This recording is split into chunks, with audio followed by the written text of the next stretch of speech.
এই যে দুই ভাইয়ের চায়ের দোকান তুই এখন তারা ইফতারি দোকান দিছে না। ইফতারির দৃশ্যটা ভালোই হইতেছে, জান না তো মুখে আসে আসে বাপ, দেখতে দেখতে খুবই মজা মজা বাবা। এই যে চিকেন মিকেন সব আছে, আসুন আপনারা। এই যে 100 feet Mother Avenue, 100 feet Mother Avenue, এই যে 100 ফিট,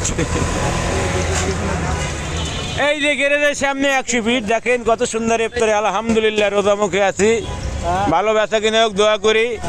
এই যে ভাই বেড়াদার মানুষ, দুই ভাই এখন আল্লাহ যেন ভালো করে আশা পূরণ করে।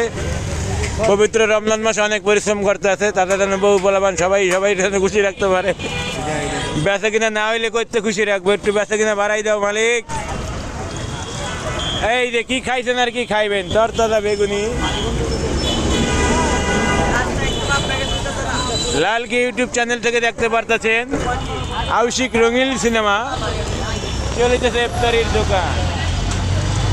এই যে ইফতারির দোকান চলিতেছে।